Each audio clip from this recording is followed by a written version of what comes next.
Hi, and thanks again for joining me. Proverbs 28 and verse 2.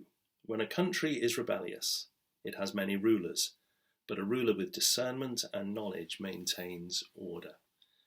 I'm told that in just over 2 centuries, northern Israel, in biblical times, northern Israel had 9 dynasties, each of them coming into play because of the assassination of their predecessor, a greatly troubled and uncertain and unsettled time for everybody involved. On the other hand, in 3.5 centuries, the southern kingdom of Judah had just one. David's dynasty continued, and that stability and the normality that flowed from that was clear for all nations to see. Today, we're living with increasingly worrying reports of what's going on in Afghanistan as the Taliban have taken control by force, and there's huge uncertainty and unpredictability about what's going to happen and how the levels of fear and wickedness, rebellion, can easily grow from there. But what does the proverb say? A ruler with discernment and knowledge maintains order. So a ruler who is in tune with God's will, in tune with God's Spirit, who seeks to rule and judge and govern in accordance with God's ways, will be able to maintain order and justice in a much better way than the kind of rebellious nature of leader after leader after leader who are simply trying to feather their own nest, whose principal concern is making themselves rich in this world without recognizing, or at least remembering, that we can't take any of it with us. And this can apply just as readily to our own little tiny kingdoms as it can to governing a country.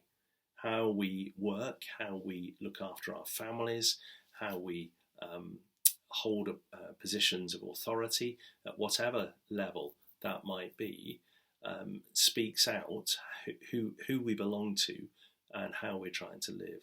So if we're trying to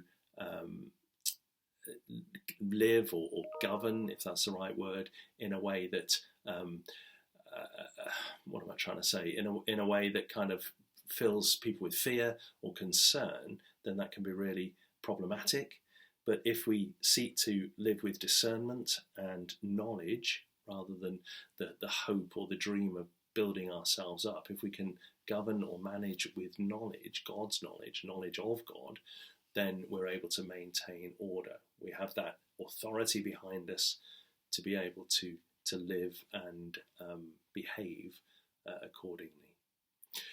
I hope I've not stretched a point too much in kind of making that link to us, but it's important for all of us, whatever we do, whatever or whoever we're responsible for. It's important for all of us to live in a way that is discerning and knowledgeable about God's way, and not to just sort of seek our own interests and try and prosper only ourselves.